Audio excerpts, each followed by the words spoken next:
स्वागत है आप लोगों का फिर से एक नए वीडियो में, जिसमें हम लोग जर्मनी में नाजीवाद का उदय से संबंधित महत्वपूर्ण प्रश्न के बारे में जानेंगे, जो सभी एग्जाम के लिए महत्वपूर्ण है।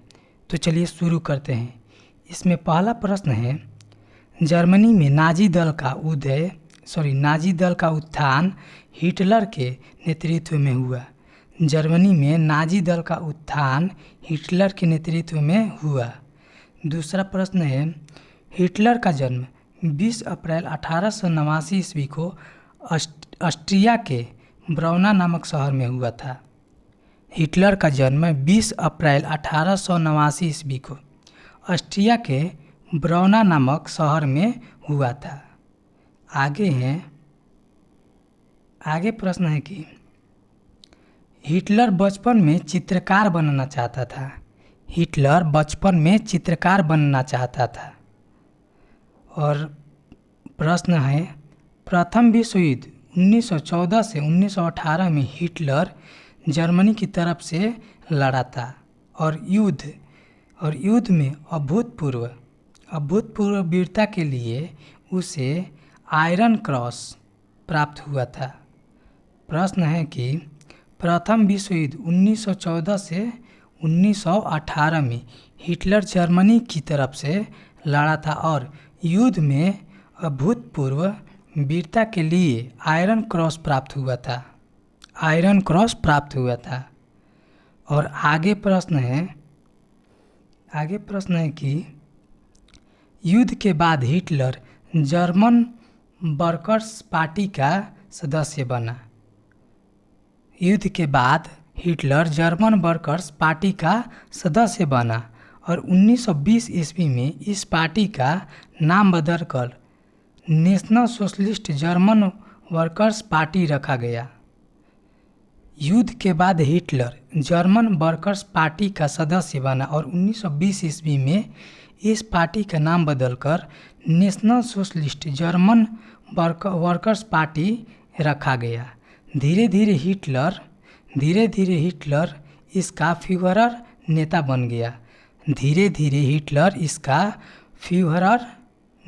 बन गया। आगे प्रश्न है कि 1923 ईस्वी में हिटलर ने लुडेनडॉर्फ के साथ मिलकर वाइमर गणतंत्र के खिलाफ विद्रोह कर दिया। 1923 ईस्वी में हिटलर ने लुडेनडॉर्फ के साथ मिलकर वाइमर गणतंत्र के खिलाफ विद्रोह कर दिया। विद्रोह असफल हुआ। हिटलर को बंदी बना लिया गया। विद्रोह असफल हुआ और हिटलर को बंदी बना लिया गया। जेल में ही हिटलर ने अपनी प्रसिद्ध आत्मकथा मीन कैंप की रचना की। हिटलर को बंदी बना लिया गया और जेल में ही हिटलर ने अपनी प्रसिद्ध आत्मकथा मीन कैंप की रचना की। 1924 ईस्वी के अंत में उसे जेल से रिहा कर दिया गया। 1924 ईस्वी के अंत में उसे जेल से रिहा कर दिया गया। जेल से रिहा होने के बाद उसने अपने दल को फिर से संगठित किया और स्वास्तिक को प्रतीक के रूप में ग्रहण किया। जेल से रिहा होने के बाद उसने अपने दल को फिर से संगठित किया और स्वास्तिक को प्रतीक के रूप में ग्रहण किया। और आगे है कि 1932 ईस्वी के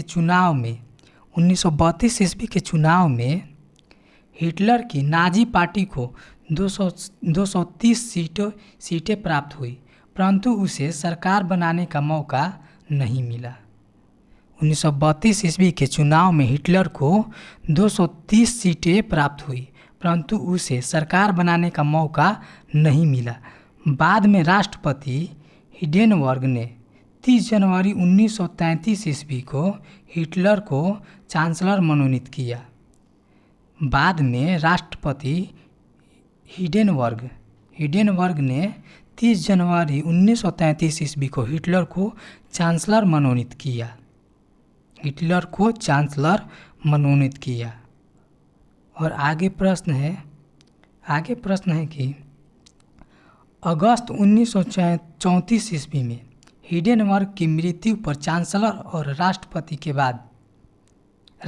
के पद को मिलाकर अगस्त 1934 ईस्वी में हिडेनबर्ग की मृत्यु पर चांसलर और राष्ट्रपति के पद को मिलाकर एक कर दिया गया और हिटलर जर्मन का सर्वेसर्वा बन गया। राष्ट्रपति और चांसलर के पद को मिलाकर एक कर दिया गया और हिटलर जर्मन का सर्वेसर्वा बन गया। गुप्तचर पुलिस गेस्टापो का संगठन हिटलर ने किया था। गुप्तचर पुलिस गेस्टापो का संगठन हिटलर ने किया था। एक राष्ट्र एक नेता का नारा हिटलर ने दिया था। एक राष्ट्र और एक नेता का नारा भी हिटलर ने ही दिया था। एक राष्ट्र और एक नेता का नारा हिटलर ने दिया था।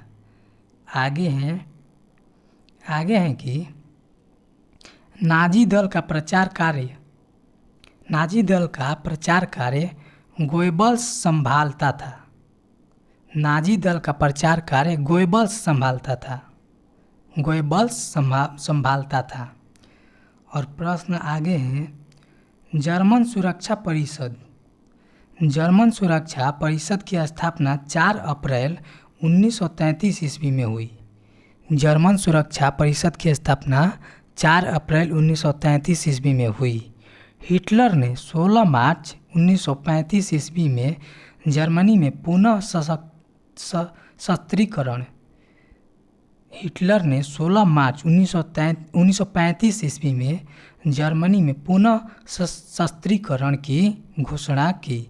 उसने वर्साई की संधि निःशस्त्रीकरण संबंधित सभी धाराओं को तोड़ने की घोषणा की एवं उसने पूरे जर्मनी में अनिवार्य सैनिक सेवा लागू कर दिया।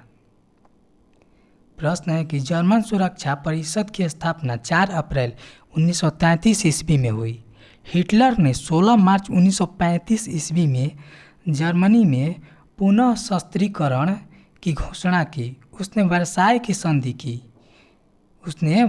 संधि की निःशस्त्रीकरण संबंधित सभी धाराओं को तोड़ने की घोषणा की एवं उसने पूरे जर्मनी में अनिवार्य सैनिक सेवा लागू कर दिया। पूरे जर्मनी में अनिवार्य सैनिक सेवा लागू कर दिया। आगे प्रश्न देखते हैं। आगे प्रश्न है कि साम्यवादी खतरा से बचने के लिए जर्मनी, इटली एवं जापान के बीच साम्यवादी खतरा से बचने के लिए जर्मनी, इटली एवं जापान के बीच कामिंटर्न विरोध समझौता 1936 ईस्वी में संपन्न हुआ। 1936 ईस्वी में कामिंटर्न विरोधी समझौता 1936 में संपन्न हुआ, जो कालांतर में धुरी राष्ट्र के नाम से प्रसिद्ध हुआ। आगे है कि हिटलर ने 1 सितंबर 1939 ईस्वी को पोलैंड पर आक्रमण किया। हिटलर ने 1 सितंबर 1939 ईस्वी को पोलैंड पर आक्रमण किया। 1 सितंबर 1939 को। और हिटलर की विस्तारवादी नीति का पहला शिकार ऑस्ट्रिया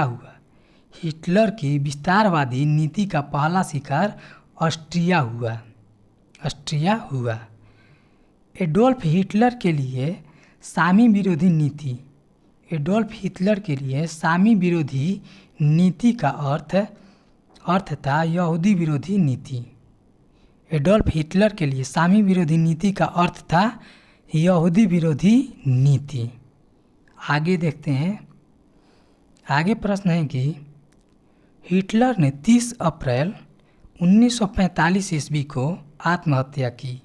हिटलर ने 30 अप्रैल 1945 ईस्वी को आत्महत्या कर दिया। इस वीडियो में बस इतना ही। मिलते हैं अगले वीडियो में। धन्यवाद।